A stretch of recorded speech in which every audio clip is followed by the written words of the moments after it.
দিয়ে কথাগুলো শুনবেন এবং মূল্যায়ন করবেন যে কিভাবে আমাদের সমাজ সংশোধিত হবে, আমাদের সমাজ সংশোধন কিভাবে হবে। আজকে বিভিন্ন সংগঠনের পক্ষ থেকে বিভিন্ন আলেম ওলামা, বিভিন্ন বক্তা, বিভিন্ন ক্লাব, এমনকি প্রশাসনের পক্ষ থেকেও মুসলিম অমুসলিম বিভিন্ন সংগঠনের মাধ্যম দিয়ে সমাজ সংশোধনের একটা অক্লান্ত প্রচেষ্টা চলছে। Result zero. এত প্রচেষ্টা, এত অক্লান্ত পরিশ্রম বিভিন্ন সংগঠনের মাধ্যম দিয়ে, বিভিন্ন ধর্মের মাধ্যম দিয়ে, বিভিন্ন ব্যক্তির মাধ্যম দিয়ে, এমনকি প্রশাসনের মাধ্যম দিয়ে, তারপরেও সমাজ সংশোধন হচ্ছে না কেন? এটা একটা প্রশ্ন। আপনারা তথা আমরা আরজিকর ঘটনাকে কেন্দ্র করে যে আন্দোলন দেখলাম, দেশ এবং দেশের বাইরে লক্ষ লক্ষ মানুষ আন্দোলনে অংশগ্রহণ করেছেন, এখনো কিন্তু আন্দোলন পুরোপুরি নিভে যায় নাই, এখনো আন্দোলন পুরোপুরি বন্ধ হয়ে যায় নাই। সুপ্রিম কোর্ট স্বতঃস্ফূর্তভাবে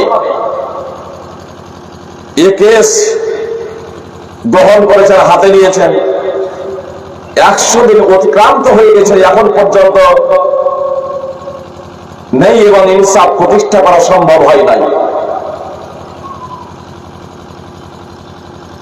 আরজিকর তথা যারা পত্র পত্রিকা পড়েছেন, টিভির পর্দায় চোখ রেখেছেন, অবগত আছেন যে হাসপাতালের ভিতরেই একজন মহিলা ডাক্তারকে ধর্ষণ করে খুন করা হয়েছে।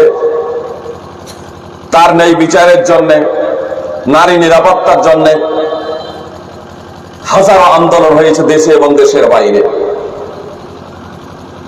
সে তো এখনো নেই এবং ইনসাফ পায়নি। দেশে কিন্তু ধর্ষণ এবং খুন কমেও নি। হাজারো আন্দোলন, হাজারো প্রচেষ্টা, হাজারো পরিকল্পনা বাস্তবায়নের প্রচেষ্টা করা হয়েছে, কিন্তু নারী নিরাপত্তা কোথায়? শান্তি কোথায়? আমাদের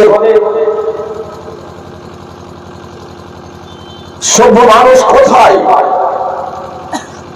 কেন আমাদের কথা এবং আমাদের কর্মপদ্ধতিগুলো মহাশূন্যে ভাসছে, প্র্যাকটিক্যাল ফিল্ডে বাস্তবায়িত হচ্ছে না? এই ঘটনার পরে হাজারো ঘটনা ইতিমধ্যে ঘটে গিয়েছে। আপনার ধর্ষণ, খুন থেকে নিয়ে হাজারো ঘটনা ঘটেছে আমাদের পশ্চিমবাংলার বাইরে, পৃথিবীর বিভিন্ন দেশে এইসব ঘটনা ঘটেই চলেছে। ছেলে মেয়েকে এই 21 শতাব্দীতে হত্যা, আপনার এই কয়েক বছরে শতাধিক ছেলে এবং মেয়েকে তন্ত্র সাধনার লক্ষ্য এবং উদ্দেশ্যে বলি দেওয়া হয়েছে। স্বামীকে স্ত্রী হত্যা করছে, স্ত্রীকে স্বামী হত্যা করছে, পিতাকে পুত্র হত্যা করছে, মাতাকে কন্যা হত্যা করছে, কন্যাকে মাতা হত্যা করছে। যায় যায় শাশুড়ি বয়ে, ভাইয়ে ভাইয়ে, পাড়া প্রতিবেশীতে এত অহরহ আমাদের দ্বন্দ্ব, ফিতনা, ফাসাদ এ অব্যাহত ধারায় চলতেই আছে। প্রায় 1450 বছর আগে, মুহাম্মদ সাল্লাল্লাহু আলাইহি সাল্লামের নবী এবং রাসূল হওয়ার আগে মক্কা তথা আরবের মাটিতে এত জুলম অত্যাচার ছিল না, এত কুসংস্কার এবং এত অধঃপতন ছিল না। যে যুগটাকে আমরা জাহেলিয়াতের যুগ বলছি, সেই যুগেও কিন্তু এত অধঃপতন ছিল না। আপনার ছেলেদেরকে হত্যা করা হতো না, পিতামাতাকে হত্যা করা হতো না, সেখানে কচি মেয়েদেরকে হত্যা করা হতো, কেবলমাত্র মেয়েদেরকে হত্যা করা হতো। আর আজকে এই 21 শতাব্দীতে, যাকে আমরা বিজ্ঞানের যুগ বলছি, এই বিজ্ঞানের যুগে তো আপনার ছেলেকেও বলি দেওয়া হচ্ছে। স্বামী স্ত্রীকে হত্যা করছে, স্ত্রী স্বামীকে হত্যা করছে, ছেলে মেয়ে মা বাবাকে হত্যা করছে, মা বাবা ছেলে মেয়েকে হত্যা করছে। এই অহরহ ঘটনা ঘটছে। মুহাম্মদ সাল্লাল্লাহু আলাইহি সাল্লাম নবী এবং রাসূল হলেন ওই জাহেলিয়াতের যুগে অন্ধকারাচ্ছন্ন সময়ে মুহাম্মদ সাল্লাল্লাহু আলাইহি সাল্লাম সমাজ সংশোধনকারী হিসেবে আবির্ভূত হলেন। আল্লাহ তাআলা মানুষের মধ্যে হয়তো মুহাম্মদ সাল্লাল্লাহু আলাইহি সাল্লামকে নির্বাচন করেছিলেন। আমি খুব সংক্ষিপ্ত ভাবে আপনাদের সম্মুখে কথা তুলে ধরছি। মুহাম্মদ সাল্লাল্লাহু আলাইহি সাল্লাম নবী এবং রাসূল হলেন।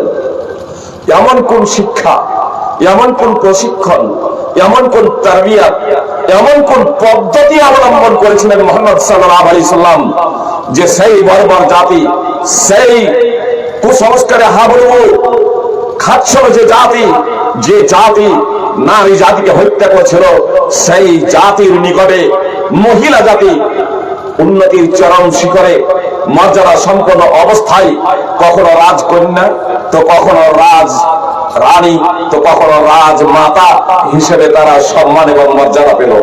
এমন কোন ফুক ফুঁকে দিয়েছিলেন রাসূলুল্লাহ সাল্লাল্লাহু আলাইহি সাল্লাম সেই আরবের মাটিতে, যার ছোঁয়া এখনো কিছুটা আপনার, যার ছোঁয়া এখনো কিছুটা রয়ে গেছে, এখনো কিছুটা রয়ে গেছে।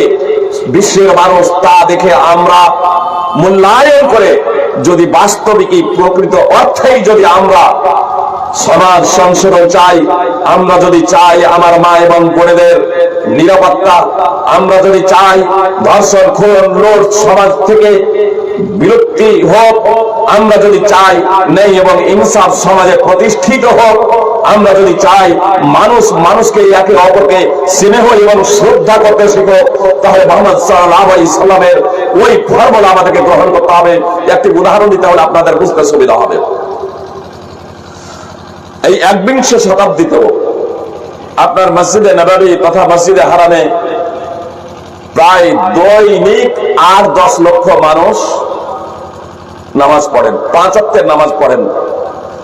24 ঘন্টা মানুষ মসজিদে হারামে যাতায়াত করেন, দিনে রাতে প্রায় 24 ঘন্টা, রাত্রি 12টা 1টা 2টো 3টা জি সব সময় মানুষ আপনার মসজিদে হারামে কাবাকে প্রদক্ষিণ করার লক্ষ্য এবং উদ্দেশ্যে মানুষ যাতায়াত করতেই আছে।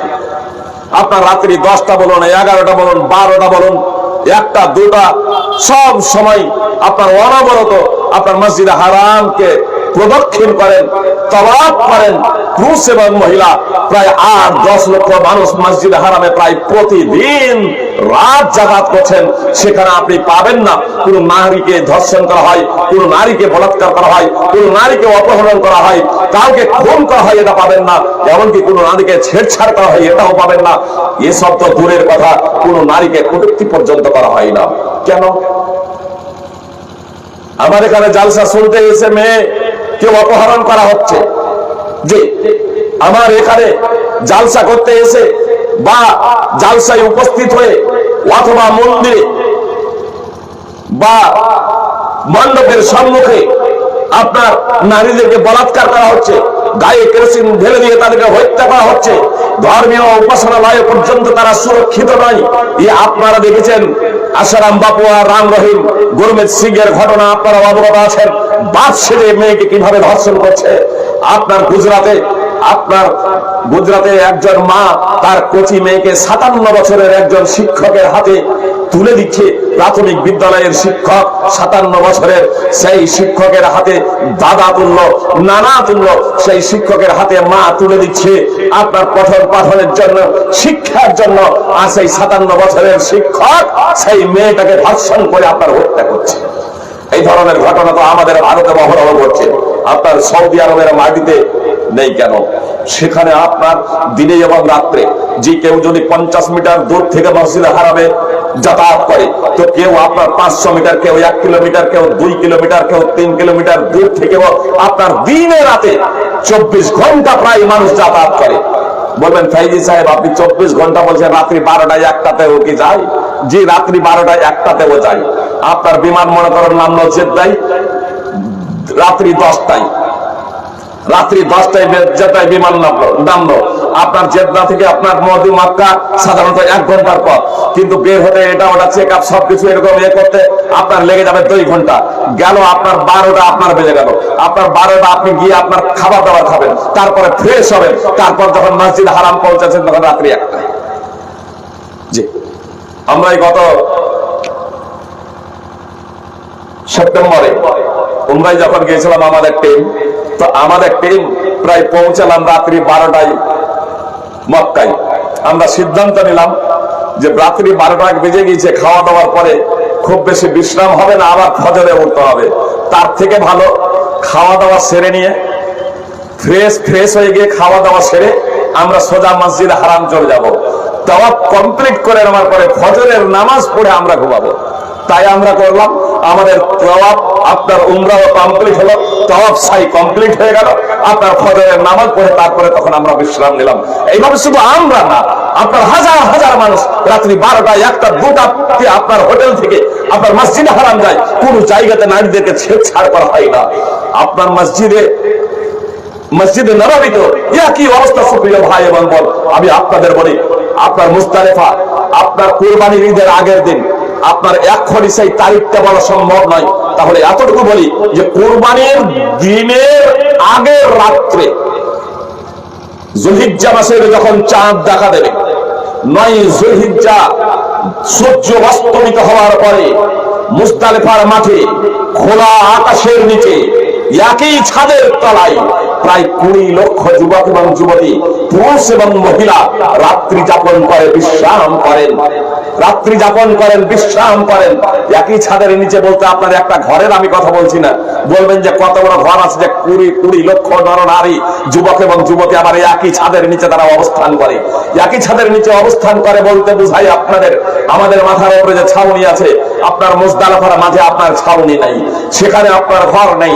আপনার খোলা আকাশের নিচে প্রায় 20 লক্ষ নরনারী পুরুষ এবং মহিলা, যুবক এবং যুবতী, ছেলে মেয়ে তারা অবস্থান করে।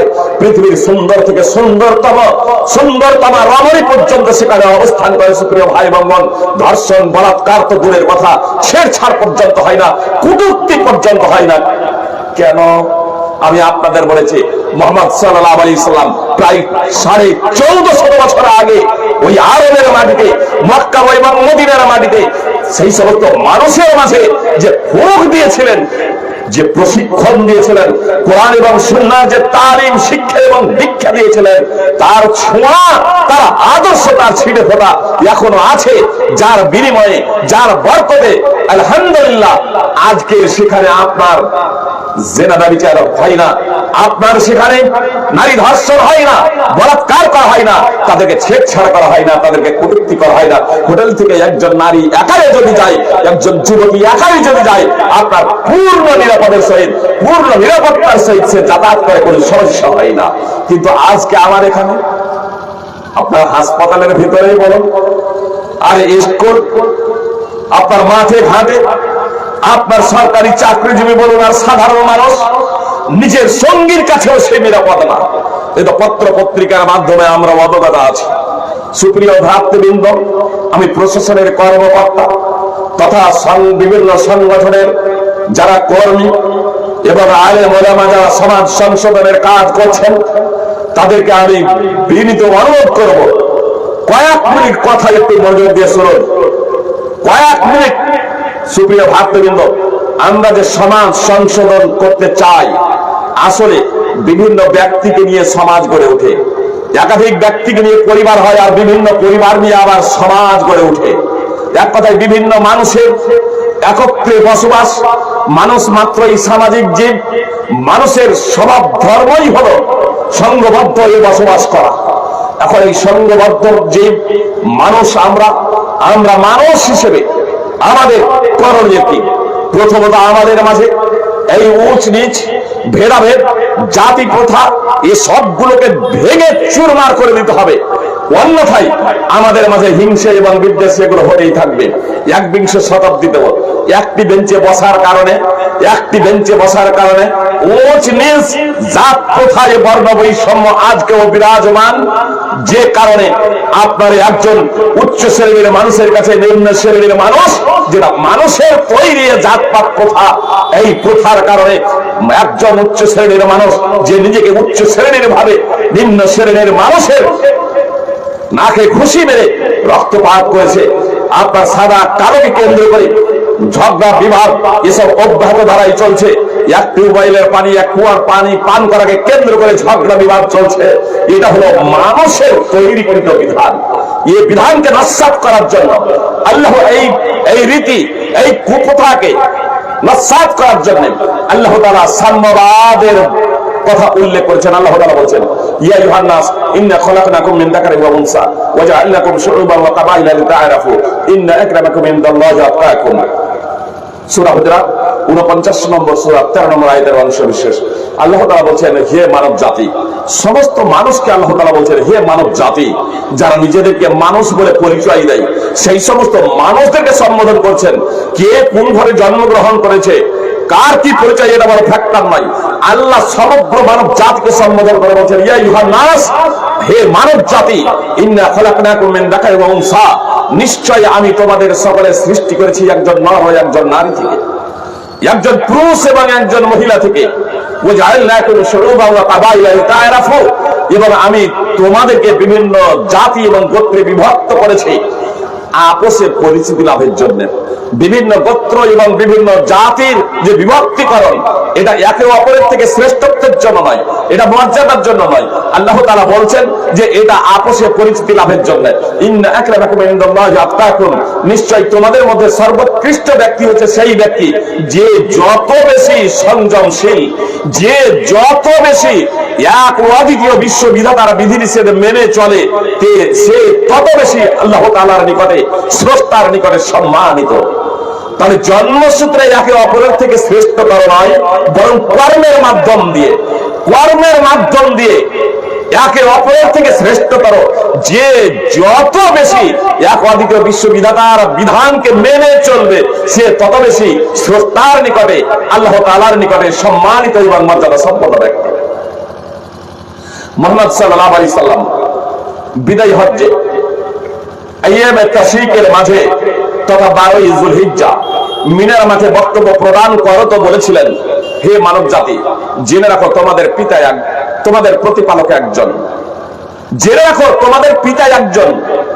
অনারব ব্যক্তির উপরে আরাবিয়ান ব্যক্তির কোনো প্রাধান্য নাই, আর আরাবিয়ান ব্যক্তির উপরে অনারব ব্যক্তির কোনো প্রাধান্য নাই। সাদার উপরে কালোর এবং কালোর উপরে সাদার কোনো প্রাধান্য নাই। আরাবিয়ান ব্যক্তির উপরে অনারব ব্যক্তির কোনো প্রাধান্য নাই, অনারব ব্যক্তির উপরে আরাবিয়ান ব্যক্তির কোনো প্রাধান্য নাই। সাদার উপরে কালোর কোনো প্রাধান্য নাই, কালোর উপরে সাদার কোনো প্রাধান্য নাই, ইল্লা বিত্তাকওয়া। সে সাদা হোক আর কালো হোক, আরাবিয়ান হোক আর অনারব হোক, সে যে কেউ হোক না কেন, তার যদি তাকওয়া যদি থাকে, তার যদি আল্লাহ ভীতি থাকে, সে যদি আল্লাহ তাআলার বিধিনিষেধ মেনে যদি চলে, তাহলে সে হলো সম্মানিত ব্যক্তি, তাহলে সে হলো মর্যাদা সম্পন্ন ব্যক্তি। মুসলিম আহমদ হাদিস নম্বর 23489। আল্লাহ তাআলা বলেন, ফাত্তাকুল্লাহ, তোমরা আল্লাহকে ভয় করো, ওয়া আসলিহু যাতা বাইনিকুম ওয়া আতিউল্লাহ ওয়া রাসূলহু ইন কুনতুম মুমিনিন। তোমরা আল্লাহকে ভয় করো এবং পরস্পরের অবস্থা সংশোধন করে নাও। আল্লাহ বলছেন তোমরা আল্লাহকে ভয় করো এবং পরস্পরের অবস্থা সংশোধন করে নাও, এবং আল্লাহ এবং তার রাসূলের আনুগত্য করো। যদি তোমরা ঈমানদার হও, যদি তোমরা মুমিন হও, যদি তোমরা মুসলমান হও। সূরা আনফাল 8 নম্বর সূরার 2 নম্বর আয়াতের অংশ বিশেষ। আল্লাহ তাআলা স্পষ্ট ভাবে বললেন, আল্লাহকে ভয় করো। সুপ্রিয় ভ্রাতৃবৃন্দ ও ভগ্নীগণ, সমাজ সংশোধন ততক্ষণ পর্যন্ত সম্ভব নয় যতক্ষণ না আমাদের মধ্যে আল্লাহ ভীতি বিরাজ করবে। আল্লাহর ভয় এবং ভীতি আমাদের অন্তরে সদা জাগ্রত থাকবে। আপনার সঞ্জয় আরজিকর ঘটনায় প্রথম যাকে অ্যারেস্ট করা হয়েছে, যে সঞ্জয়, সে ধর্ষণ করে খুন করেছে, সে একটু সুযোগ পেলেই বলছে আমাকে এটা বলপূর্বক বলানো হয়েছে, আমাকে এটা বলপূর্বক বলানো হয়েছে, আমাকে সঠিক কথা বলতে দেওয়া হয় নাই, আমাকে ভয় দেখানো হয়েছে, ভয় দেখে এসব কথা বলানো হয়েছে। সুপ্রিয় ভাই এবং বোন, ও সত্য বলুক আর মিথ্যা বলুক, বাস্তব কথা হলো এতটা যে এখন পর্যন্ত অপরাধী প্রকাশ্যভাবে সে স্বীকার করেনি, প্রকাশ্যভাবে স্বীকার করেনি। আর যদি বলেন যে করেছে, তো বর্তমানে ফের অস্বীকার করছে। এতটাতে স্পষ্ট যে করেছে, তো বর্তমানে আবার অস্বীকার করছে, এটা স্পষ্ট। যদি করেছে আর বর্তমানে আবার অস্বীকার করছে, তাহলে এই অস্বীকার করছে কেন? 3 মাস অতিক্রান্ত হয়ে গেছে, 100 দিন অতিক্রান্ত হয়ে গেছে, এখন পর্যন্ত নেই এবং ইনসাফ প্রতিষ্ঠা করা সম্ভব হয় নাই কেন? অথচ মুহাম্মদ সাল্লাল্লাহু আলাইহি সাল্লাম মানুষের অন্তরে, মানুষের মগজে এই আল্লাহ ভীতি, এক অদ্বিতীয় বিশ্ববিধাতার ভীতিটা যখন মুহাম্মদ সাল্লাল্লাহু আলাইহি সাল্লাম ভরে দিতে সক্ষম হয়েছিলেন, মুহাম্মদ সাল্লাল্লাহু আলাইহি সাল্লামের 23 বছর নবুয়তি ও রিসালাতি জীবনে, মুহাম্মদ সাল্লাল্লাহু আলাইহি সাল্লামের 23 বছর নবুয়তি ও রিসালাতি জীবনে আপনার আরব কান্ট্রিতে, মক্কা মদিনা সহ পুরো আরব কান্ট্রিতে মাত্র কয়েকটা এ ধরনের ঘটনা ঘটেছে, মাত্র কয়েকটা ধর্ষণের ঘটনা ঘটেছিল। কোন মানুষ দেখে নাই, কোন মানুষ দেখে নাই। অপরাধী নিজেই এসে আত্মসমর্পণ করছে মুহাম্মদ সাল্লাল্লাহু আলাইহি সাল্লামের নিকটে। কেউ যদি বলেন সঞ্জয় আজকে এটা জানার পরে যে তার কঠোর শাস্তি হবে, এজন্য সে তার মতকে প্রত্যাহার করে নিয়েছে যে আমি ধর্ষণ করিনি, আমি খুন করিনি। আপনার জানতেন যে কয়েকটি ঘটনা ঘটেছিল, যারা অপরাধ করেছিলেন তাদের বিরুদ্ধে কেউ মামলা করেননি, যেমন এমনকি যে ধর্ষিতা হয়েছিল সেও মামলা করেনি, সেও এসে বলেনি, বরং যে ধর্ষণ করেছে, যে ধর্ষণ করেছে, যে আপনার ব্যভিচার করেছে, সে নিজেই এসে সারেন্ডার হয়েছে, আত্মসমর্পণ করেছে। তার অন্তরে যে আল্লাহ ভীতি ছিল, আল্লাহর ভয় এবং ভীতি ছিল, এই ভয় ভীতি কাজ করছিল, আমাকে আল্লাহর কাছে একদিন জবাবদিহি করতে হবে। পরকালে পরবর্তী যে একটা অনন্ত জীবন আছে, সেই অনন্ত জীবনে আমি কঠোর শাস্তি ভোগ করতে পারবো না। ক্ষণস্থায়ী জীবনে আমি ফাইসালা নিয়ে নেব, আমি এই ক্ষণস্থায়ী জীবনে নিজেকে পবিত্র করে নেব মুহাম্মদ সাল্লাল্লাহু আলাইহি সাল্লামের মাধ্যমে। মুহাম্মদ সাল্লাল্লাহু আলাইহি সাল্লামের কাছে সারেন্ডার হচ্ছে, আত্মসমর্পণ করছে, বারবার নিজে সাক্ষ্য দিচ্ছে, নিজের কথা ব্যক্ত করছে, আমার দ্বারা এই অপরাধ হয়ে গেছে মুহাম্মদ সাল্লাল্লাহু আলাইহি সাল্লাম, আপনি আমাকে সাক্ষ্য দেন, হে আল্লাহর রাসূল আমাকে সাক্ষ্য দেন। সে অপরাধী জানে আমি যে অপরাধ করেছি, এই অপরাধ যদি স্বীকার যদি করি তাহলে আমার শাস্তি হলো মৃত্যুদণ্ড। এটা জেনে মুহাম্মদ সাল্লাল্লাহু আলাইহি সাল্লামকে মুহাম্মদ সাল্লাল্লাহু আলাইহি সাল্লামের কাছে আত্মসমর্পণ করছে। এটা কেন? মুহাম্মদ সাল্লাল্লাহু আলাইহি সাল্লাম মানুষের অন্তরে এই ভয় এবং ভীতিটা ভরে দিতে সক্ষম হয়েছিলেন। নির্জনেও কেউ যদি থাকে সাধারণত সে অপরাধ করে না। চোর চুরি করা ছেড়ে দিয়েছে, ডাকাত ডাকাতি করা বর্জন করেছে, ধর্ষণ করা বন্ধ করে দিয়েছে, সুদ ঘুষ খাওয়া ছেড়ে দিয়েছে।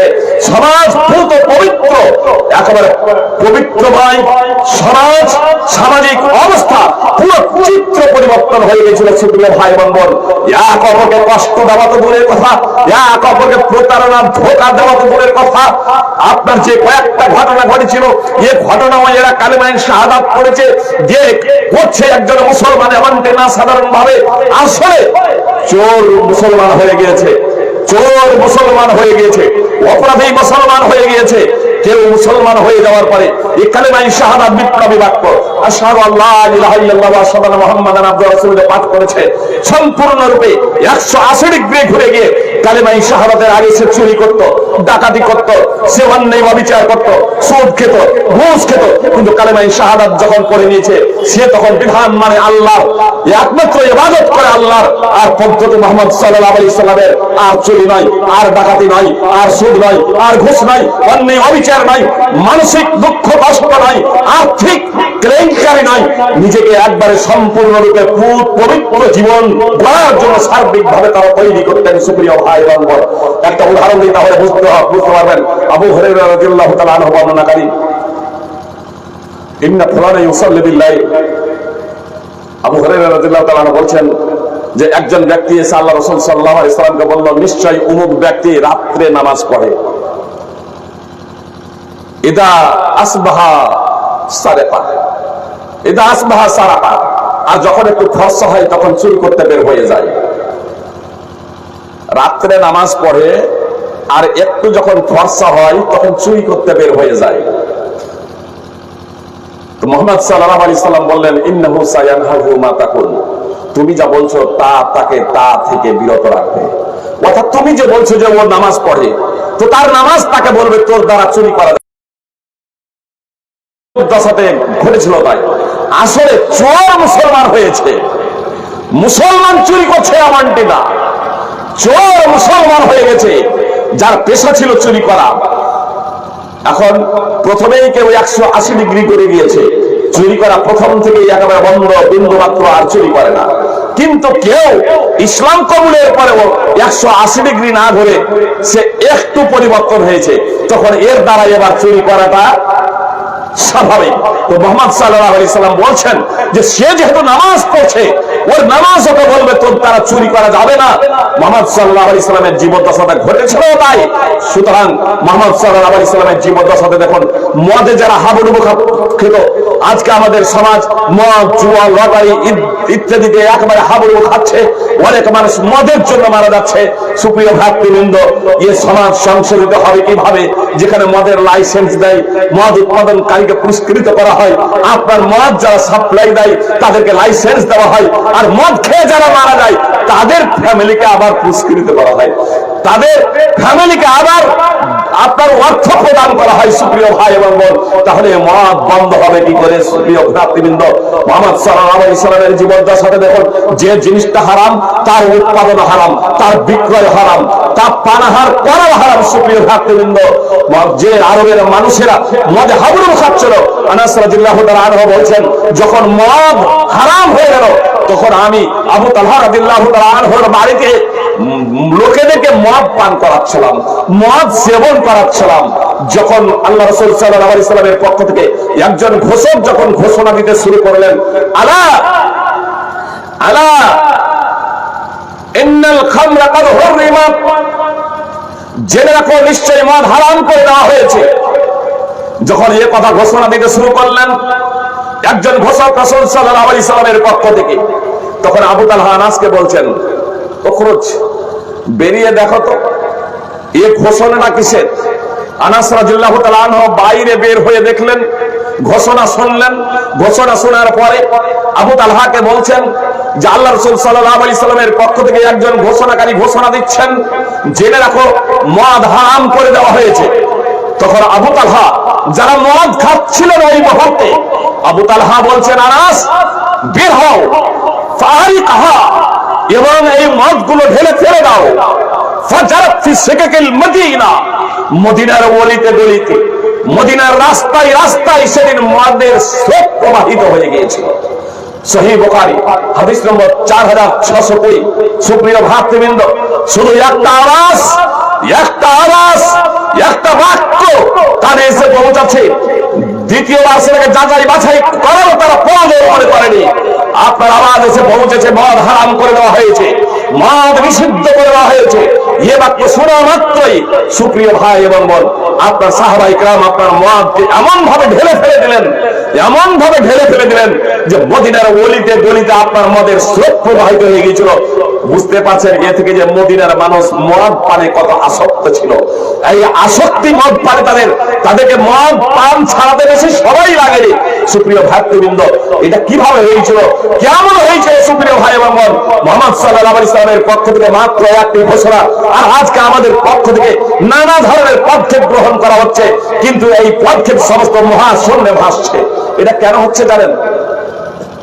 আসলে আমরা মানুষের মগজের পরিবর্তন না করে, মানসিকতার পরিবর্তন না করে আমরা ডাইরেক্ট মানুষটাকে পরিবর্তন করতে চাচ্ছি, এটা সম্ভব না। আজকে যেটা দেখছেন, একটু সুযোগ পেলেই ও অপরাধ করবে। মানুষ অপরাধ প্রবলে অভ্যস্ত, মানুষ পাপ কাজ করতে উৎসাহিত হয় শয়তানের দ্বারা। শয়তান চাই সদা সর্বদা এ পৃথিবীতে মানুষ পাপ করে যাতে জাহান্নামী হয়, আর আমরা শয়তানের সঙ্গে বন্ধুত্ব পেতে নিজেদের সমাজ সংশোধন করবো, এটা সম্ভব না। আমি এজন্য বলি, আজ বিভিন্ন যে সংগঠন আছে, বিভিন্ন আপনার সংগঠনের নেতা কর্মীরা আছেন, আপনার বিভিন্ন বক্তা আছেন, আপনার বিভিন্ন প্রতিষ্ঠান আছে এবং প্রতিষ্ঠানের কর্মধাররা রয়েছেন, বিভিন্ন আলেম ওলামা এবং বক্তা রয়েছেন এবং রয়েছেন। আমি প্রথমে বলবো আপনাদের, আমরা যদি মাদ্রাসা কমিটি, আমরা যদি মসজিদ কমিটি, আমরা যদি বক্তা, আমরা যদি ধর্মীয় পণ্ডিত, আমরা যারা সংগঠন করি, সংগঠনের নেতৃবৃন্দ এবং যারা কর্মী, সর্বপ্রথম আমরা নিজেদেরকে সংস্কার এবং সংশোধন করে নেব। আমরা কোন প্রকারের অন্যায় করবো না। প্রথমত আমাকে দিয়ে আমাকে স্টার্ট করতে হবে 100% সৎ মানুষ হবো আমি। সুপ্রিয় ভাতৃবৃন্দ, এই যদি উদ্যোগ যদি আমরা নিতে পারি তাহলে আমার কথাও সমাজে কার্যকর হবে, সমাজের মানুষ মেনে চলবে সুপ্রিয় ভাই এবং বোন, এবং আমি আমার মিশনে সাকসেসফুল হব, সফল হব। মুহাম্মদ সাল্লাল্লাহু আলাইহি সাল্লাম নিজের মোহাম্মদ সাল্লাল্লাহু আলাইহি সাল্লামকে আল্লাহ তাআলা নির্দেশ দিচ্ছেন যে তুমি নামাজ পড়ো, তোমার পরিবারকে নামাজের নির্দেশ দাও। ওয়ামুর আহলাকা বিসসালাতি ওয়াসতাবির আলাইহা। আল্লাহ তাআলা মুহাম্মদ সাল্লাল্লাহু আলাইহি সাল্লামকে বলছেন তুমি তোমার পরিবার পরিজনকে নামাজের নির্দেশ দাও এবং তুমি নিজেও নামাজে অবিচল থাকো, অব্যাহত ধারায় তুমিও নামাজ পড়তে থাকো। এই নয় যে তুমি মাঝে মাঝে নামাজ পড়বে আর পড়বে না, অব্যাহত ধারায় নামাজ পড়তে থাকো। সূরা তাহা 20 নম্বর সূরা 132 নম্বর আয়াত। তাহলে মুহাম্মদ সাল্লাল্লাহু আলাইহি সাল্লাম হচ্ছে দায়ী। মুহাম্মদ সাল্লাল্লাহু আলাইহি সাল্লাম বিশ্ব মানবের পথপ্রদর্শক। মুহাম্মদ সাল্লাল্লাহু আলাইহি সাল্লাম বিশ্ব মানব জাতির জন্য নবী এবং রাসূল, পথপ্রদর্শক। মুহাম্মদ সাল্লাল্লাহু আলাইহি সাল্লামকে আল্লাহ তাআলা নির্দেশ দিচ্ছেন যে তুমি নিজে নামাজ পড়ো, নিজে নামাজ পড়ো, পরিবার পরিজনকে নামাজ পড়ার নির্দেশ প্রদান করো। ইসমাঈল আলাইহিস সালামের কথা আল্লাহ তাআলা পবিত্র কোরআনে উল্লেখ করেছেন, ওয়া কানা ইয়ামুরু আহলাহু বিস-সালাতি ওয়াজ-যাকাত ওয়া কানা ইনদা রাব্বিহি মারদিয়্যা। সূরা মারইয়ামের 55 নম্বর আয়াত আল্লাহ তাআলা বলেন যে ইসমাঈল আলাইহিস সালাম তার পরিবার পরিজনকে নামাজ এবং যাকাতের নির্দেশ দিতেন। শুধু লোক ডেকে বলতেন এমনটি না যে তোমরা যাকাত দাও, বরং নিজের পরিবার পরিজনকেও বলছেন যাকাত দাও, নামাজ পড়ো, যাকাত দাও। ইসমাঈল আলাইহিস সালাম তার প্রতিপালকের কাছে ছিলেন সন্তোষপ্রাপ্ত। আপনার নবী এবং রাসূল ইব্রাহিম আলাইহিস সালাম, ইয়াকুব আলাইহিস সালাম কে দেখুন, আল্লাহ তাআলা পবিত্র কোরআনে বলছেন ওয়া ওয়াসা বিহা ইব্রাহিম বানিহি ওয়া ইয়াকুব ইয়া বানিয়া ইন্নাল্লাহা আস্তাফা লাকুমুদ-দীন ফালা তামুতুন্না ইল্লা ওয়া আনতুম মুসলিমুন। সূরা বাকারা 2 নম্বর সূরা 132 নম্বর আয়াত। ইব্রাহিম আলাইহিস সালাম এবং ইয়াকুব আলাইহিস সালাম তাদের সন্তানদের তোমাদের জন্য দ্বীনকে, ইসলামকে তোমাদের জন্য মনোনীত করেছেন, ইসলামকে তোমাদের জন্য নির্বাচন করেছেন। ফালা তামুতুন্না ইল্লা ওয়া আনতুম মুসলিমুন, অতএব তোমরা মুসলিম না হয়ে মৃত্যুবরণ করো না। তাহলে নবী এবং রাসূল হওয়া সত্ত্বেও তারা নিজেদের সন্তান এবং সন্ততিদের উপদেশ দিচ্ছেন। আল্লাহ তাআলা মুহাম্মদ সাল্লাল্লাহু আলাইহি ওয়াসাল্লাম এবং নবী রাসূলদের নির্দেশ দেওয়ার মাধ্যমে মূলত উম্মতে মুসলিমাকে জানিয়ে দিচ্ছেন, স্পেশাল ভাবে এই উম্মতে মুসলিমাকে নির্দেশ দিচ্ছেন আল্লাহ তাআলা, ইয়া আইয়ুহাল্লাযীনা আমানু কু আনফুসাকুম ওয়া আহলিকুম নার। হে ঈমানদারগণ, তোমরা তোমাদের পরিবার পরিজনদের, তোমরা তোমাদের নিজেদের এবং পরিবার পরিজনদের আগুন থেকে বাঁচাও। ওয়াকুদুহান নাস ওয়াল হিজারা, যার ইন্ধন হবে, যার জ্বালানি হবে মানুষ এবং পাথর। সূরা তাহরিম 66 নম্বর সূরা 6 নম্বর আয়াত। আমরা বলছি, এখন আমি বক্তা মনে করুন, আমি এখন আলোচনা করছি, আমি বলছি যে আমাদেরকে সৎ হতে হবে, আমাদেরকে কোরআন এবং সুন্নাহর মৌলিক জ্ঞান প্রত্যেকেই অবশ্যই শিখতেই হবে। কিন্তু আমি যদিও শিখেছি, মনে করুন আমি আমার সন্তান সন্ততি ছেলে মেয়েকে কোরআনের ইসলামের মৌলিক জ্ঞান শিক্ষা দিই না, তো সমাজের কাছে তার কি বার্তা যাবে? আমি মাদ্রাসা খুলেছি, জনগণকে বলছি আপনাদের ইসলামের মৌলিক শিক্ষা শিখাতেই হবে। এখন আমি আলেম মাদ্রাসায় শিক্ষকতা করছি, আমি তো শিখেছি কিন্তু মৌলিক শিক্ষা নিজের ছেলে মেয়েকে শিক্ষা দিই না। মাদ্রাসা কমিটি নিজের ছেলে মেয়েকে মৌলিক শিক্ষা দিই না। কিভাবে সমাজ সংশোধন হবে? সমাজ সংশোধনের জন্য অন্যতম বিষয় হলো যে সর্বপ্রথম নিজেকে পরিবর্তন হতে হবে, নিজের সংস্কার এবং সংশোধন করতে হবে সুপ্রিয় ভাই বন্ধু। তারপর অন্যের কাছে এই বার্তা পৌঁছে দিতে হবে। আজ বিভিন্ন সংগঠন আছে, বিভিন্ন ক্লাব আছে, তারা চাই লোকের সংশোধন, কিন্তু নিজেরা সংশোধন। আজকে অনেক বক্তাও আছে যে নামাজ পড়ে, সঠিক টাইমে নামাজ পড়ে, কিন্তু নিজেই নামাজ পড়ে না, নিজেই নামাজ পড়ে না। এমনও বক্তা আছে, সমস্ত বক্তা নয়, এমন কিছু বক্তা আছে সুপ্রিয় ভাই বন্ধু। তাহলে এদের দ্বারা সমাজের কি পরিবর্তন হবে? আসলে এরা হচ্ছে ব্যবসায়ী, এরা ব্যবসায়ী। আমাকে আপনাকে সঠিক বিষয়টা অবগত হতে হবে। মুহাম্মদ সাল্লাল্লাহু আলাইহি সাল্লাম সমাজ পরিবর্তনের জন্য কি করেছিলেন? আল্লাহ তাআলা মুহাম্মদ সাল্লাল্লাহু আলাইহি সাল্লামের উপর ওহী অবতীর্ণ করলেন, ওয়ানদির আশিরাতাকাল আকরাবিন। সূরাতুশ শুআরা 26 নম্বর সূরার 214 নম্বর আয়াত। যখন এই আয়াত অবতীর্ণ করলেন, অত্র আয়াতের তাৎপর্য হলো যে মুহাম্মদ সাল্লাল্লাহু আলাইহি ওয়াসাল্লাম, আপনি আপনার নিকট আত্মীয়কে ভীতি প্রদর্শন করুন। মুহাম্মদ সাল্লাল্লাহু আলাইহি ওয়াসাল্লাম যদিও সমগ্র মানব জাতির জন্য পথপ্রদর্শক, নবী এবং রাসূল, ভীতি প্রদর্শনকারী, কিন্তু মুহাম্মদ সাল্লাল্লাহু আলাইহি ওয়াসাল্লামকে স্পেশাল ভাবে নির্দেশ দেওয়া হচ্ছে আপনি আপনার নিকট আত্মীয়কেও ভীতি প্রদর্শন করুন। এটা অবশ্য বিশ্ব মানব জাতিকে ভীতি প্রদর্শন করার পরিপন্থী নয়, বরং তারই একটা অংশ, তারই একটা পাঠ। কিন্তু স্পেশাল ভাবে এই কথা আল্লাহ তাআলা বললেন মুহাম্মদ সাল্লাল্লাহু আলাইহি ওয়াসাল্লামকে যে নিকট আত্মীয় যখন পরিবর্তন যখন হবে, তাদেরকে ভীতি প্রদর্শন করা হবে, আর তার মাধ্যম দিয়ে তারা যদি পরিবর্তন হয়ে যায় তাহলে একটা ইউনিটি, একটা শক্তি পাওয়া যাবে। জনগণ এখানে তখন উঙ্গলি উঠাতে পারবে না, বরং জনগণের কাছে তখন একটা সঠিক বার্তা পৌঁছাবে যে ইনি যে কথাটা বলছেন এটা চূড়ান্ত বাস্তব, এটা সঠিক কথা। এর প্রমাণ হচ্ছে যে তার আত্মীয় স্বজন, নিকট আত্মীয়, তারাও ইসলাম ধর্মে দীক্ষিত হয়েছেন। তিনি যে মতটা পেশ করেছেন, তিনি যে দীক্ষা শিক্ষাটা পেশ করেছেন, তিনি যে দিকে আহ্বান করছেন মানুষকে, সেই জিনিসটা হলো সঠিক।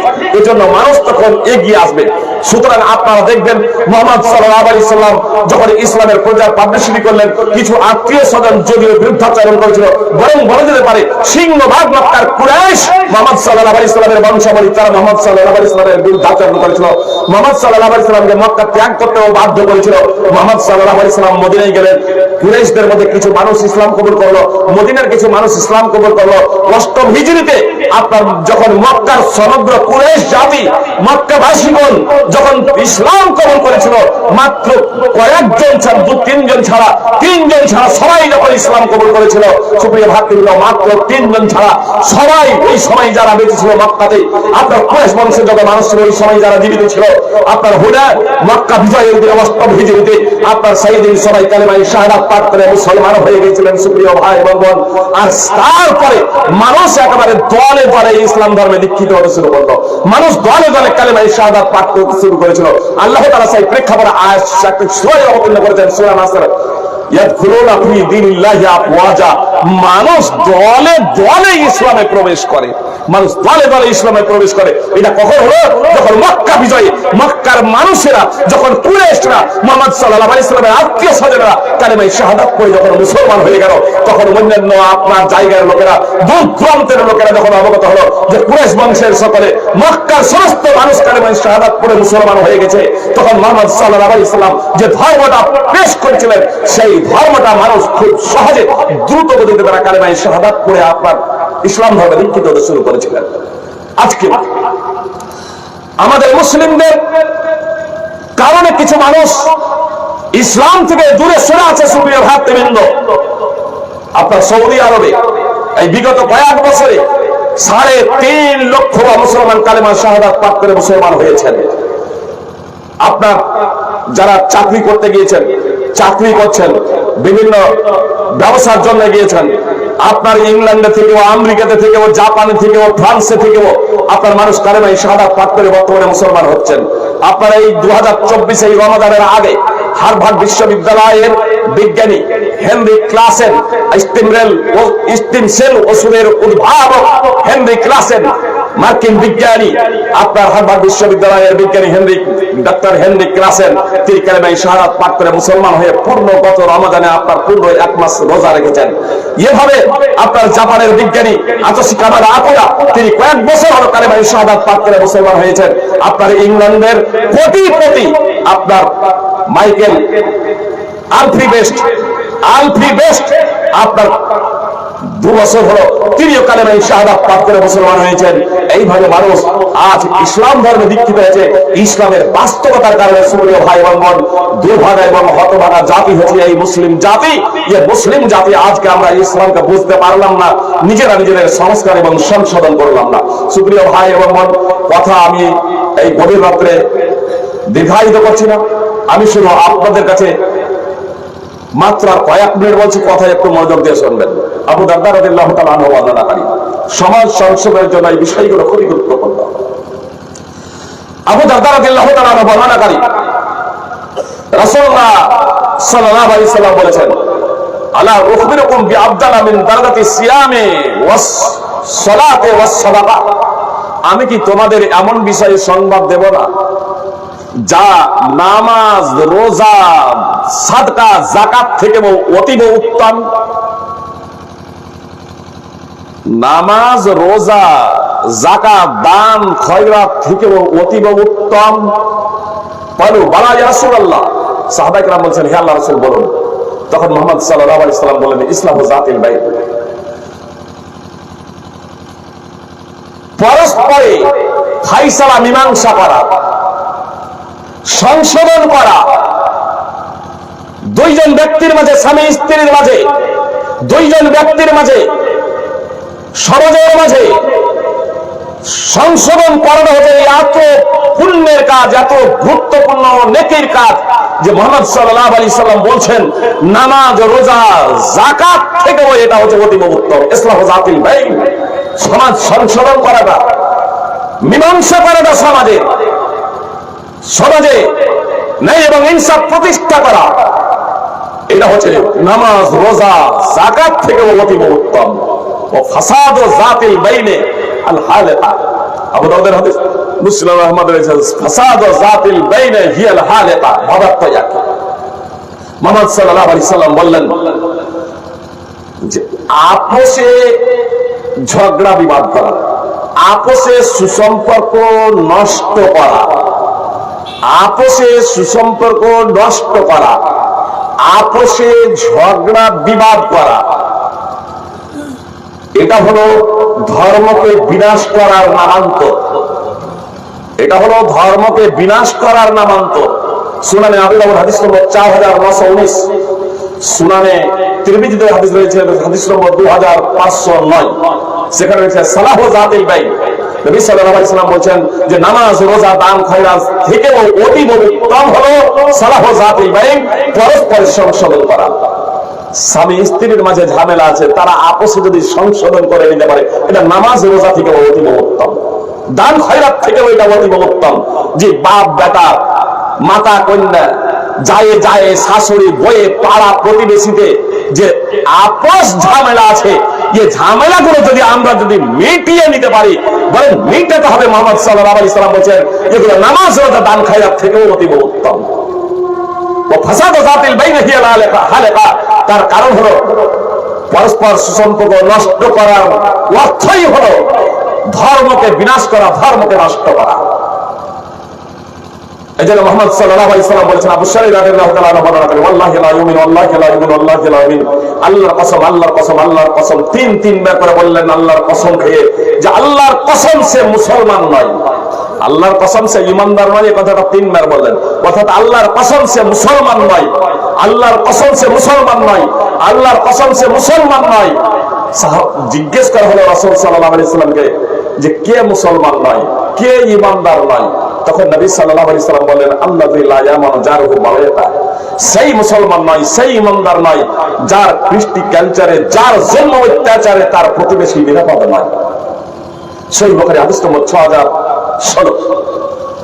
একজন মুসলিম সে নিজেও শান্তিতে বসবাস করবে, এই পৃথিবীতে সুখ এবং শান্তি রহিবে, তার যারা চতুর্পার্শ্বে বসবাস করে তারাও সুখ এবং শান্তি রহিবে,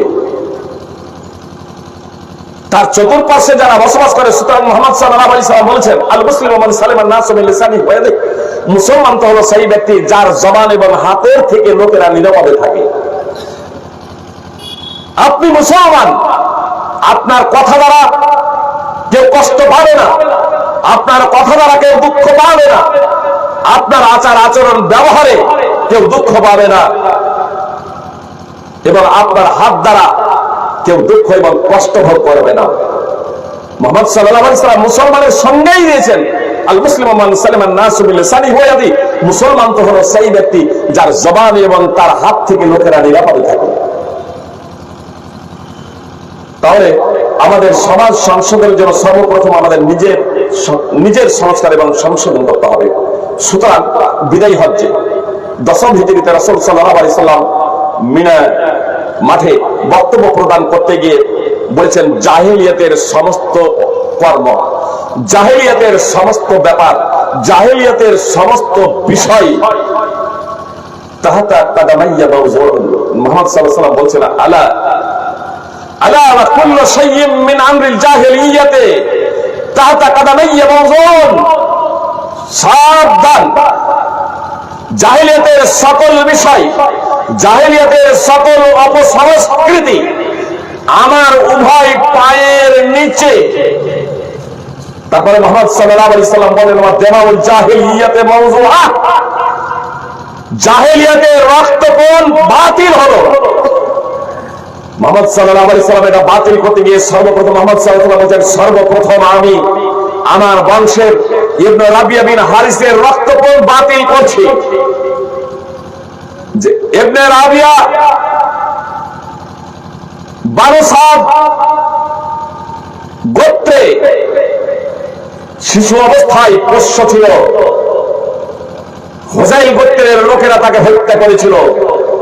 আমি আমার বংশের এই ইবনে রাবিয়া বিন হারিসের রক্তপণ প্রথমে আমি বাতিল করছি। সুদ, জাহেলিয়াতের যত সুদ আছে সব বাতিল করা হলো, আর আমি সর্বপ্রথম আমার বংশের আব্বাস বিন আব্দুল মুত্তালিবের সকল সুদকে বাতিল করলাম। সকল প্রকারের সুদ বাতিল। সহিহ মুসলিম হাদিস নম্বর 1228। মুহাম্মদ সাল্লাল্লাহু আলাইহি ওয়াসাল্লাম নিজের থেকে, নিজের পরিবার থেকে, নিজের বংশ থেকে আপনার অপসংস্কৃতিকে নিজের পরিবারে বা নিজের বংশে যে অপসংস্কৃতি ছিল সেগুলোকে শেষ করছেন। আর সব যখন কাজ করছেন তখন নিজে থেকে স্টার্ট করছেন, ভালো কাজ করছেন নিজে থেকে স্টার্ট করছেন। এমনকি মুহাম্মদ সাল্লাল্লাহু আলাইহি ওয়াসাল্লামের উপর আমি আপনাদের বললাম যে সূরা শুআরা 26 নম্বর সূরা 214 নম্বর আয়াত যখন অবতীর্ণ হলো, মুহাম্মদ সাল্লাল্লাহু আলাইহি ওয়াসাল্লাম পাহাড়ের উপরে চলে গেলেন। তারপরে বললেন, ইয়া সাবাহা। ইয়া সাবাহা বাক্যটা সেই সময় বলা হতো যখন আপনার শত্রুপক্ষ আক্রমণ করত। শত্রুপক্ষ যখন আক্রমণ করত তখন ইয়া সাবাহা এই বাক্যটা, এই সাবাহা এই বাক্য দিয়ে আহ্বান করা হতো। মুহাম্মদ সাল্লাল্লাহু আলাইহি ওয়াসাল্লাম সাফা পর্বতে চড়লেন, ইয়া সাবাহা বলে আহ্বান করলেন। যত মানুষ ছিল সবাই আপনার ছুটে এলো মুহাম্মদ সাল্লাল্লাহু আলাইহি ওয়াসাল্লামের সম্মুখে। মুহাম্মদ সাল্লাল্লাহু আলাইহি ওয়াসাল্লাম বললেন, আমি যদি তোমাদেরকে বলি যে এই পাহাড়ের পিছনে শত্রু দল তোমাদের উপরে আক্রমণ করার জন্য প্রস্তুত রয়েছে, তাহলে কি তোমরা আমার এই কথাটা মেনে নেবে? তোমরা আমার এই কথার সত্যায়ন করবে? তখন তারা বলেছিল, হ্যাঁ করব। কারণ মা জাররাবনা আলাইকা ইল্লা সিদকা, আমরা আপনাকে কখনো সত্য ছাড়া কখনো অন্য কোন অবস্থায় পাই না। তিনি বলেছে, মা জাররাবনা আলাইকা কাযিবা, আমরা আপনাকে কখনো মিথ্যা বলতে দেখি নাই। আমাদের ভান্ডারে আপনার ব্যাপারে এটা নেই, আমাদের পাত্রে আপনার ব্যাপারে এটা নেই যে আপনি জীবনে কখনো মিথ্যা কথা বলেছেন।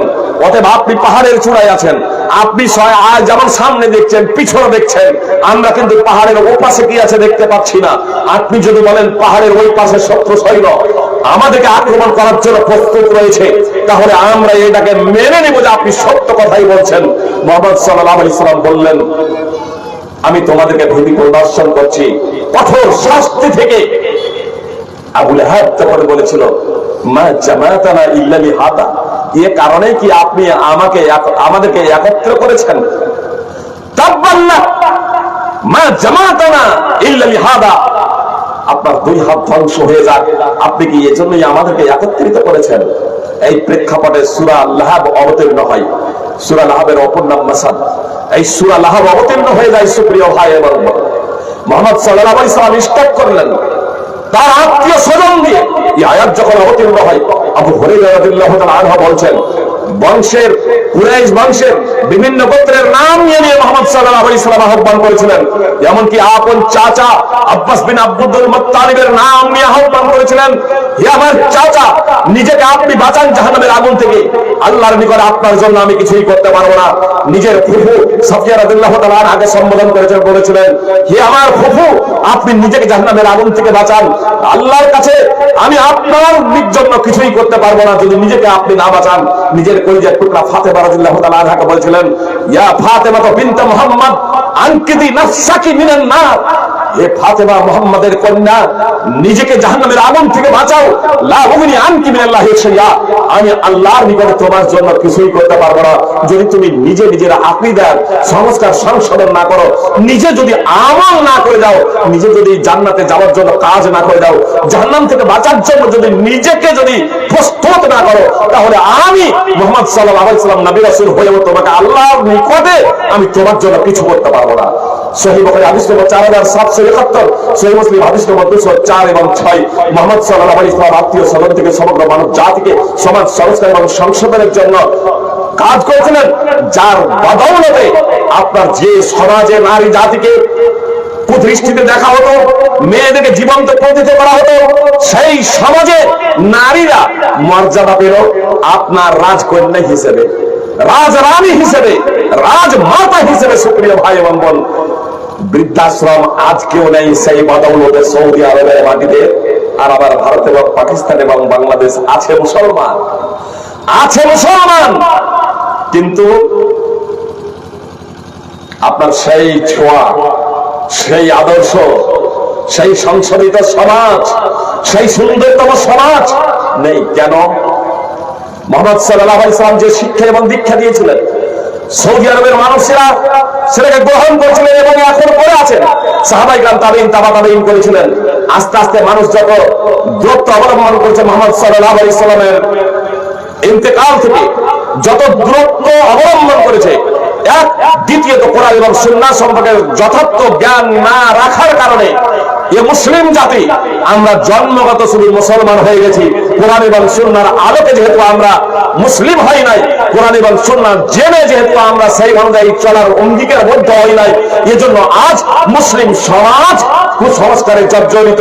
যে মুসলিম সমাজের সমস্ত অপরাধ, সমস্ত অপসংস্কৃতি আজ রয়েছে, যেমন মুসলিম সমাজে অপসংস্কৃতি এবং কুসংস্কার রয়েছে, যে মুসলিম সমাজে অপসংস্কৃতি এবং কুসংস্কৃতি রয়েছে।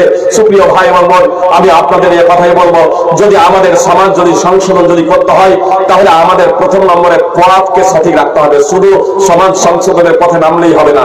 প্রথমত আমাদের লক্ষ্য এবং উদ্দেশ্য সঠিক, টার্গেট আমাদের সঠিক রাখতে হবে, পথ সঠিক নির্বাচন করতে হবে এবং নিজেকে দিয়ে, নিজের পরিবারকে দিয়ে, নিজের গ্রামকে দিয়ে আমাদের সার্বিকভাবে এই সমাজ সংশোধনের জন্য আন্দোলনকে এগিয়ে নিয়ে যেতে হবে। তাহলে ইনশাআল্লাহ আমরা সাকসেসফুল হব, আমরা সফল হব। পরিশেষে আমি নিজেকে এবং আলেম ওলামা যারা আছেন তাদেরকে বলবো যে আমরা আসুন সর্বপ্রথমত আমরা নিজেরাই নিজেদের সংস্কার এবং সংশোধন করে নিই, নিজেদের পরিবার পরিজনকে সংশোধিত করার লক্ষ্য এবং উদ্দেশ্যে সার্বিক প্রচেষ্টা করি। সাথে সাথে আমাদের সমাজ, আত্মীয় স্বজন, পাড়া প্রতিবেশীর সংস্কার এবং সংশোধনের জন্য আমরা প্রচেষ্টা করি। এটা দুটো নীতিতে হবে। এক, আল্লাহর ভয়ভীতি আমাদের অন্তরে বিরাজ করবে। এর জন্য আমাদেরকে সেই ঈমানী শিক্ষা, কোরআন এবং সুন্নাহর সেই শিক্ষা, যে শিক্ষা মুহাম্মদ সাল্লাল্লাহু আলাইহি ওয়াসাল্লাম সাহাবাদের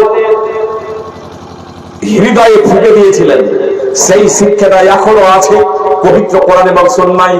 আমাদের আলেম ওলামাদের দায়িত্ব, কর্তব্য হলো তা যথাযথভাবে জেনে নিজের জীবনে তা বাস্তবায়ন করা, পারিবারিক জীবনে এবং সামাজিক জীবনে বাস্তবায়নের জন্য সার্বিকভাবে প্রচেষ্টা করা। সাথে সাথে যারা অমুসলিম ভাই যারা আছেন তথা মুসলিম ভাই সাধারণ ভাই যারা আছেন তাদেরকে বলবো, মরতে একদিন হবেই। এই ক্ষণস্থায়ী জীবনের পশ্চাতে না ছুটে, ক্ষণস্থায়ী জীবনের পশ্চাতে অন্ধের মতো না ছুটে, বরং আসুন, এক অদ্বিতীয় বিশ্ববিধাতা আছেন। এই পৃথিবী, আকাশ, গ্রহ, নক্ষত্র, এই সবগুলো অনর্থক আল্লাহ তাআলা সৃষ্টি করেননি। আমাদেরকে এক বিশেষ লক্ষ্য এবং উদ্দেশ্য নিয়ে সৃষ্টি করেছেন। যে মানব জাতি উৎকৃষ্টতর অবয়বে মানব জাতিকে সৃষ্টি করেছেন। আর পৃথিবীতে যা কিছু আছে সবকিছুকে মানুষের জন্য সৃষ্টি করেছেন। অতএব আসুন আমরা সকলেই এক অদ্বিতীয় বিশ্ববিধাতার দাসত্বকে স্বীকার করে নিই। কালিমা শাহাদাত আশহাদু আল্লা ইলাহা ইল্লাল্লাহ ওয়া আশহাদু আন্না মুহাম্মাদান আবদুহু ওয়া রাসূলুহু পাঠ করে আমরা বিশ্ববিধাতার বিধানকে বাস্তবায়নের জন্য সার্বিক প্রচেষ্টা করি। যদি আমরা এই গুটি কয়েক কথা যে আপনাদের সম্মুখে ব্যক্ত করলাম, এই কথাগুলোকে আমরা যদি অন্তরের অন্তঃস্থল থেকে মেনে নিতে পারি, তাহলে ইনশাআল্লাহ পার্থিব জগতেও সুখ এবং শান্তি আমরা লভিব, এবং মৃত্যুর পরেও অনন্ত জীবন যে লাভ করবো, সেই জীবনেও সুখ এবং শান্তি ইনশাআল্লাহ আমরা লাভ করবো। সর্বোপরি এই পৃথিবীর মাটিতে সমাজ, এক সামাজিক অবস্থা আমাদের পরিবর্তন হবে। সমাজ পরিবর্তনশীল, সামাজিক অবস্থা পরিবর্তনশীল, কিন্তু এটা আস্তে আস্তে কুসংস্কারের দিকে এগিয়ে যাচ্ছে। আস্তে আস্তে সমাজের অধঃপতন ঘটছে। মানুষ সভ্য হওয়ার পরে আবার অসভ্যতার দিকে দ্রুত গতিতে ছুটে যাচ্ছে। এই মানুষকে আবার সভ্য করে তুলতে পারে আপনার সুশিক্ষা। সক্রেটিসের জন্য বলেছিলেন, the education without religion is barbarism. ধর্মহীন শিক্ষাই মানুষকে পশুত্বের পর্যায়ে নিয়ে যায়। আপনি ডিগ্রি অর্জন করতে পারেন, পার্থিব শিক্ষার মাধ্যমে, জেনারেল শিক্ষার মাধ্যমে আপনি গ্রহ থেকে গ্রহান্তরে পাড়ি দিতে পারেন, মহাকাশে পাড়ি দিতে পারেন, কিন্তু আপনি সুশিক্ষিত হতে পারেন না, স্রষ্টার সান্নিধ্য লাভ করতে পারেন না। আপনার আমেরিকা বলুন, জাপান বলুন, ইংল্যান্ড বলুন, সৌদি ছাড়া অন্যান্য দেশ বলুন, সেখানে আপনি বৃদ্ধাশ্রম পাবেন। যে মা বাবা নিজের সর্বস্বকে বিলিয়ে দিয়ে সন্তানকে লালন পালন করলো, সেই মা বাবাকে ঘাড় ধাক্কা দিয়ে বের করে দিচ্ছে। আপনার উন্নত দেশ যাদেরকে আমরা বলছি, সেই উন্নত দেশ, শিক্ষিত দেশ বলে যাদেরকে আমরা খাইতে পেরেছি, সেই সমস্ত জায়গাতে আপনার বৃদ্ধাশ্রম গড়ে উঠেছে কেন? আপনার এই সুশিক্ষা বর্জিত শিক্ষার কারণে। এজন্য আপনারা জেনারেল শিক্ষায় শিক্ষিত হন, আপনার ডাক্তার হন, ইঞ্জিনিয়ার হন, ব্যারিস্টার হন, ব্যবসায়ী হন, আপনার মহাকাশে পাড়ি দিন, গ্রহ থেকে গ্রহান্তরে ছুটে চলুন, গবেষণা করুন, শিক্ষা অর্জন করুন। আমি বলবো সাথে সাথে ইসলামের যে মৌলিক জ্ঞান, যে কারণে, যার মাধ্যমে আমরা সুশিক্ষিত হতে পারবো, ছেলে মেয়েরা তথা আমাদের পরবর্তী প্রজন্ম ছোটদেরকে স্নেহ করতে শিখবে, বড়দেরকে শ্রদ্ধা করতে শিখবে, নারীদেরকে মেয়ে হিসেবে, বোন হিসেবে, রানী হিসেবে, মাতা হিসেবে সম্মান করতে শিখবে, ছোটদের স্নেহ, বড়দের শ্রদ্ধা করতে শিখবে, মানুষকে শ্রদ্ধা করতে শিখবে, একে অপরের জন্য নিজের জীবনকে উৎসর্গ করতে শিখবে। অন্যায় অবিচার আমাদের সমাজ থেকে মিটে যাবে, সুখ এবং শান্তি আমাদের সমাজে প্রতিষ্ঠিত হবে ইনশাআল্লাহ। আল্লাহ তাআলা আমাদের সকলে পবিত্র কোরআন এবং সুন্নাহকে যথাযথভাবে জেনে সমাজ সংশোধন করার তৌফিক দান করেন। আল্লাহ তুমি আমার নিজের সংশোধন করে দাও, আমার পরিবারের সংস্কার এবং সংশোধন করে দাও, আমরা যাতে তোমার সন্তুষ্টি অর্জনে ধন্য হতে পারি। সাথে সাথে আল্লাহ এই রাত্রে আমরা যারা বসে আছি, যারা বিভিন্ন প্রান্ত থেকে যারা কথা যারা শুনছেন, আল্লাহ তাদের তুমি তৌফিক দান করো যাতে তারা নিজেদের সংস্কার এবং সংশোধন করতে পারে। আমিন। আকুলু কাওলি হাযা আস্তাগফিরুল্লাহ লি ওয়া লাকুম মুসলিমিন। আসসালামু আলাইকুম ওয়া রাহমাতুল্লাহি ওয়া বারাকাতুহু।